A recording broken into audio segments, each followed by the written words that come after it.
പിതാവിൻ്റെയും പുത്രൻ്റെയും പരിശുദ്ധാത്മാവിൻ്റെയും നാമത്തിൽ ആമേൻ. എൻ്റെ പ്രിയപ്പെട്ടവരെ, ഇന്ന് ഫെബ്രുവരി 27 വെള്ളിയാഴ്ച. അമ്മേ പരിശുദ്ധ അമ്മേ, അമ്മേ പരിശുദ്ധ ദൈവമാതാവേ, കൃപാസനത്തിലൂടെ ഞങ്ങൾക്കും ഞങ്ങളുടെ ദേശത്തിനും അമ്മ മധ്യസ്ഥം തേടി തന്ന എല്ലാ അനുഗ്രഹങ്ങൾക്കും കൃപകൾക്കും ഞങ്ങളിപ്പോൾ ഹൃദയം നിറഞ്ഞ നന്ദി പറയുന്നു. അമ്മേ പരിശുദ്ധമ്മേ ദൈവമാതാവേ, 2004 ഡിസംബർ 7 ഉച്ചകഴിഞ്ഞ് 2:30 കൃപാസനത്തിൽ സംഭവിച്ച അമ്മയുടെ പ്രത്യക്ഷപ്പെടലിനെ കുറിച്ച് തിരുസഭയ്ക്ക് സമർപ്പിച്ചിരിക്കുന്ന പഠനരേഖകളുടെ മേൽ സഭാത്മകമായ പഠനം ആരംഭിക്കുവാൻ ഞങ്ങൾ പ്രാർത്ഥിക്കുന്നു. അമ്മേ പരിശുദ്ധമേ, ഭൂസ്വർലോകങ്ങളുടെ രാജ്ഞിയായ അങ്ങേയ്ക്ക് ഭൗമസംരക്ഷണത്തിനായി പ്രപഞ്ചപ്രകൃതിയെ തന്നെ തിരുസഭ പ്രതിഷ്ഠിക്കുവാൻ ഈ പ്രത്യക്ഷീകരണം വഴി ഇടയാക്കണമേ. പരിശുദ്ധമേ, ജപമാല മാതാവേ, സകല കൃപാസനം പ്രാർത്ഥനയോടും ചേർത്ത് ഞങ്ങളിപ്പോൾ പ്രാർത്ഥിക്കുന്ന ഈ കുടുംബത്തിന്റെ പ്രത്യേക നിയോഗം പറ മക്കളെ.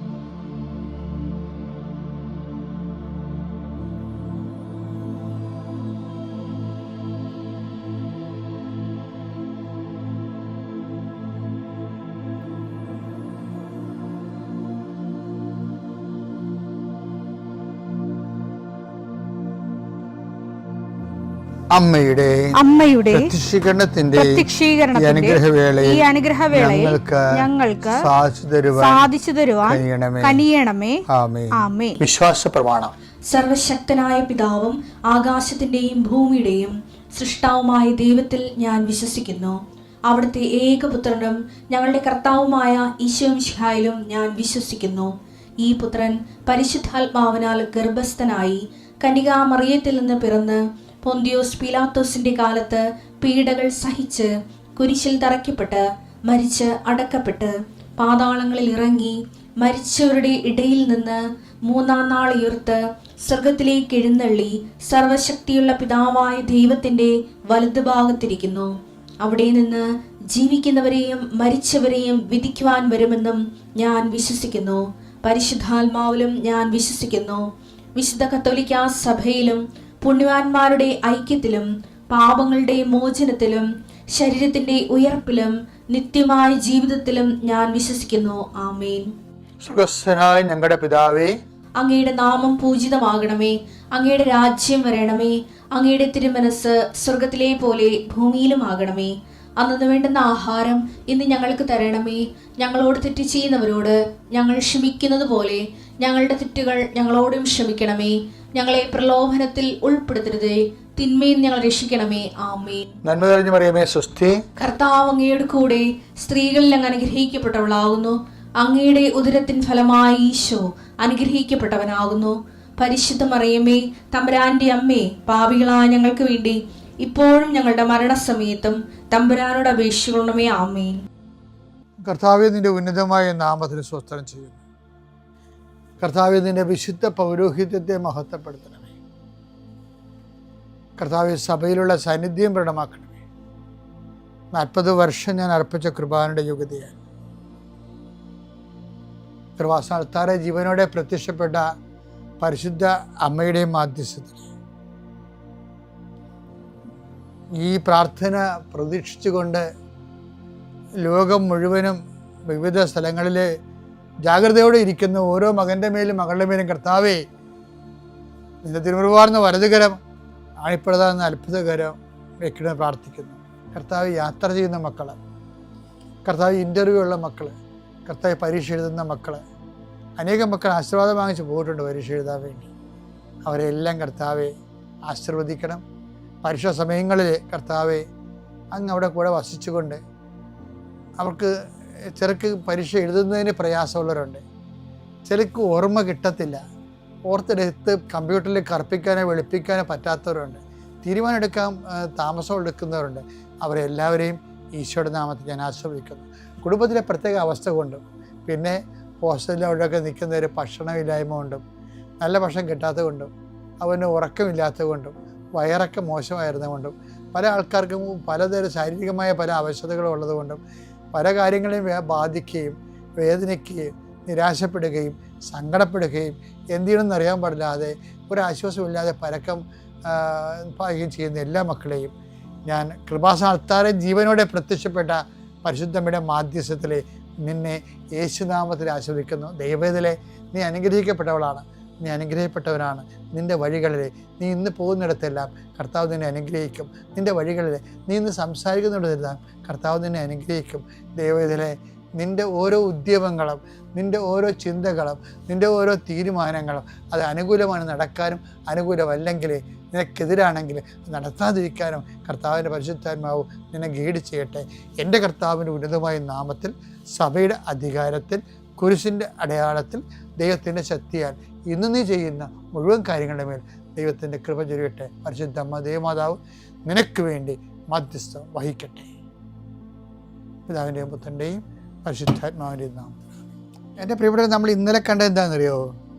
ഈ നിലനിൽപ്പില്ലേ, നിലനിൽപ്പ് ഒരു ചില്ലറ വിഷയമല്ല കേട്ടോ. കണ്ടിന്യൂറ്റി, കവനൻ്റ് ആൻഡ് കണ്ടിന്യൂറ്റി എന്നുള്ള സബ്ജക്റ്റ് പറയണത്. അതിനോട് ബന്ധപ്പെട്ടൊരു വാക്കാണ് യോഹന്നാൻ 15:16. നിങ്ങൾ എന്നെ തിരഞ്ഞെടുക്കുകയല്ല, നിങ്ങൾ എന്നെ തിരഞ്ഞെടുക്കുകയല്ല, ഞാൻ നിങ്ങളെ തിരഞ്ഞെടുക്കുകയാണ് ചെയ്തത്. അതാണ് വിഷയം. ഞാൻ ഇപ്പം ഉടമ്പടി എടുക്കുന്ന ആൾക്കാർ ഓർത്തേക്കണം, നിങ്ങൾ വന്ന് ഇടിച്ച് തല്ലി കയറി മസിലി പിടിച്ച് ഉടമ്പടി എടുത്തുകൊണ്ട് പോയതല്ല, ദൈവം നിങ്ങളെ കൊണ്ട് എടുപ്പിച്ചതാണ്.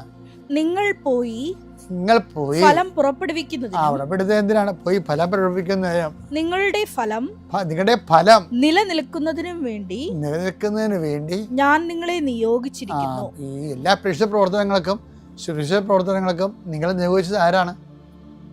ഈശോ തന്നെയാണ്. അപ്പം അങ്ങനെ നിയോഗിക്കപ്പെടുമ്പോൾ നിങ്ങൾക്ക് യേശുവാണ് എന്നെ നിയോഗിച്ചത് എന്നുള്ള ബോധം ഉണ്ടാവേണ്ടതാണ്. നമുക്ക് യേശുവാണ് എന്നെ നിയോഗിച്ചത്. ഞങ്ങൾക്കൊക്കെ ഇപ്പോൾ തിരുപ്പട്ടം മേടിക്കുമ്പോഴേ സത്യമായിട്ട് ആ ബോധമുണ്ട്. കർത്താവിൻ്റെ നിയോഗത്തിലാണ് നമ്മൾ ഒരു രൂപത്തിലാണ് ഇൻകാർണേറ്റ് ചെയ്ത് വർക്ക് ചെയ്യുന്നത്. പക്ഷേ എല്ലാ രൂപതയും റിലീജിയസും എല്ലാം ബേസിക്കായിട്ട് ആര് വിളിച്ചതാണ്? ഈശോ വിളിച്ച് നിയോഗിച്ചതാണ്. അതുകൊണ്ടാണ് നമ്മൾ ഓരോ വിഷയങ്ങൾ ഏറ്റെടുക്കുന്നത്. നമ്മുടെ മനസാക്ഷി ഈശോ നമ്മളിൽ വസിച്ചുകൊണ്ട്, നാളെ നമ്മളത് കാണും, ഈശോ വസിച്ചുകൊണ്ട് ഈശോയുടെ പ്രവർത്തി കാണുന്ന ചെയ്യുന്നതിനെക്കുറിച്ച് നമ്മൾ കാണും. അത് നിങ്ങൾ അതിലേക്ക് വരണമെന്ന് എൻ്റെ അച്ഛൻ്റെ അഭിപ്രായമാണ്. ഇപ്പോഴെന്താ വിഷയം എന്ന് പറയുന്നത്? നമ്മൾ പറഞ്ഞുകൊണ്ടിരിക്കുന്ന വിഷയം നമ്മൾ ചെയ്യുന്ന എല്ലാ സുവിശേഷ പ്രവർത്തനം, അതുപോലെ തന്നെ രോഗി പരിചരണം, അതുപോലെ തന്നെ ദിവ്യകാരുണ്യ പ്രവർത്തനങ്ങൾ എല്ലാം ദൈവം കൽപ്പിച്ചതുപോലെ ചെയ്യണം. പൗലോസ് 10 ദിവസത്തിനെക്കുറിച്ച് നല്ലവണ്ണം പറയുന്നുണ്ട്. പ്രസംഗിക്കുന്നവൻ കർത്താവിന് അരുളപ്പാട് ലഭിച്ച പോലെ പ്രസംഗിക്കട്ടെ. 1 Petrus 4:11. പ്രസംഗിക്കുന്നവൻ ദൈവത്തിന്റെ അരുളപ്പാട് നൽകുന്നവനെ പോലെ പ്രസംഗിക്കട്ടെ. ദൈവത്തിന്റെ അരുളപ്പാട് നൽകുന്നവനെ പോലെ പ്രസംഗിക്കട്ടെ. ശുശ്രൂഷിക്കുന്നവൻ ദൈവത്തിൽ നിന്ന് ലഭിച്ച ശക്തി കൊണ്ട്. ഈ പള്ളികളിലൊക്കെ പ്രസംഗത്തിന്റെ പുസ്തകം നോക്കി ചില അച്ഛന്മാർ കഥകൾ പറയത്തില്ലേ? കൃപാസനത്തിന്റെ കേമത്തം പറയുകയല്ല, പക്ഷെ നിങ്ങൾ കേട്ടിട്ടുണ്ട് കൃപാസനത്തിൽ വല്ലപ്പോഴും കഥ പറയുന്നത്. നിങ്ങൾ ഉറങ്ങിയാലും തൂങ്ങിയാലും I will not say any story. എന്താ കാര്യം? ഇതാണ് കാരണം. പ്രസംഗിക്കുന്നവൻ എന്ത് ചെയ്യണം? ദൈവത്തിന്റെ അരുളപ്പാട് നൽകുന്നവനെ പോലെ പ്രസംഗിക്കട്ടെ. ശുശ്രൂഷിക്കുന്നവൻ നിങ്ങൾ ആതുര സേവനത്തിന് പോകത്തില്ലേ? കേട്ടോ, ദൈവത്തിൽ നിന്ന് ലഭിച്ച ശക്തി കൊണ്ട് എന്ന പോലെ ശുശ്രൂഷിക്കട്ടെ. ശുശ്രൂഷിക്കുന്നവന് ശക്തി വേണം. അല്ല ഉടമ്പടി എടുത്തതെന്ന് പറഞ്ഞ് ഓടിക്കെട്ടി നേരെ ആശുപത്രിയിലോട്ട് പോകരുത്. കുറച്ച് കഴിയുമ്പോൾ തളരും, മടുക്കും, മുരണിപ്പ് തോന്നിക്കും. ഞങ്ങളുടെ നാട്ടിലൊക്കെ പറയണം മുരണിപ്പ്. ബോറടിക്കത്തില്ല, അതിനാണ് മുരണിപ്പെന്ന് പറഞ്ഞത്. നിങ്ങളുടെ നാട്ടിലൊക്കെ എന്ത് പറയുന്നത് എനിക്ക് അറിയത്തില്ല. ഇങ്ങനെ ബോറടിക്കും നമുക്ക് വർക്ക്. അപ്പോൾ അതിനെന്താ വെച്ചാൽ അതിനെന്താ ചെയ്യേണ്ടത്? ദൈവത്തിൽ നിന്ന് ശക്തി ലഭിക്കണം. വെച്ചാൽ ഈ വിഷയം വെച്ചുകൊണ്ട് നമ്മൾ ആതുര സേവനം, ഇപ്പം ഞങ്ങളൊക്കെ ഉള്ള കാര്യം പറയാം. നിങ്ങളുടെ മുമ്പിൽ നിൽക്കുമ്പോഴും സുവിശേഷ വേലയ്ക്ക് പോകുമ്പോഴും ഞാൻ സമരത്തിനൊക്കെ പോകും. ചില അവകാശ പോരാട്ടത്തിനൊക്കെ പോകും. അപ്പോഴൊക്കെ എല്ലാം ഒരു 3-4 ജപമാലയൊക്കെ ചൊല്ലിയിട്ടാണ് പോണത്. പിന്നെ രാത്രിയും പകലും പ്രാർത്ഥിക്കുമ്പോഴൊക്കെ പിറ്റേ ദിവസം നടക്കാനുള്ള എല്ലാ വിഷയവും സമർപ്പിക്കും. അതാണ് അതാണ് ഈ ഒന്നിൽ വായിച്ചത്. പ്രസംഗിക്കുന്നവൻ ദൈവത്തിന്റെ അരുളപ്പാട് നൽകുന്നവനെ പോലെ ദൈവത്തിന്റെ അരുളപ്പാട് നൽകുന്ന പോലെ പ്രസംഗിക്കട്ടെ. ശുശ്രൂഷിക്കുന്നവൻ ദൈവത്തിൽ നിന്ന് ലഭിച്ച ശക്തി കൊണ്ട് എന്ന പോലെ ശുശ്രൂഷിക്കട്ടെ. അതാണ്. ഇപ്പം നിങ്ങൾ പൊതിച്ചോറ് കൊടുക്കാനൊക്കെ നിങ്ങൾ പോകത്തില്ലേ? രാവിലെ എഴുന്നേറ്റ് നിങ്ങൾ 3 മണിക്കൊക്കെ 4 മണിക്ക് ചോറുണ്ടാക്കി ആശുപത്രി കൊണ്ട് കൊടുത്തിട്ടല്ലേ നിങ്ങൾ ഓഫീസിൽ പോണത്. നിങ്ങൾ ഒത്തിരി പേര് ചെയ്യുന്നുണ്ട്. ഉടുപ്പ് കൊടുക്കുന്നവരുണ്ട്. ശുശ്രൂഷിക്കുന്നവൻ എന്ത് ചെയ്യണം? ഒരു ഉത്തരവാദിത്വം, ഉടമ്പയുടെ ഉത്തരവാദിത്വം നിർവഹിക്കുക എന്നുള്ള എല്ലാ ഐഡിയ ചെയ്യരുത്. മറിച്ച് എന്താണ്? ദൈവത്തിൽ നിന്ന് ശക്തി ലഭിച്ചവരെ പോലെ ശുശ്രൂഷിക്കണം. അതിനെന്ത് ചെയ്യണം? നമ്മളിരുന്ന് ആ വിഷയം സമർപ്പിച്ച്, കർത്താവേ, എന്നെ ഇതിലേക്ക് കൊണ്ടുവന്നതിനും എന്നെ ഇത് ഏൽപ്പിച്ചതിനും അങ്ങയ്ക്ക് വേണ്ടി ഈ ജോലി ചെയ്യാൻ എനിക്ക് അവസരം തന്നതിനും നന്ദി പറയുന്നു. അമ്മേ, പരിശുദ്ധമ്മേ, ദേവമാതാവേ, എല്ലാ വിശുദ്ധന്മാരെ, മാലാഖമാരെ, എൻ്റെ ശുശ്രൂഷ നിങ്ങളുടെ ശുശ്രൂഷ ചേർത്ത് വെച്ചുകൊണ്ട് ഞാൻ സമർപ്പിക്കുന്നു. എന്നെ ശുശ്രൂഷ ചെയ്യാൻ എനിക്ക് വേണ്ടി പ്രാർത്ഥിക്കണമേ. കർത്താവേ, എന്നെ ശക്തീകരിക്കണമേ. അങ്ങനെ പ്രാർത്ഥിക്കണേ. അപ്പോൾ ഇടിവിട്ട് അനുഭവമായിരിക്കും.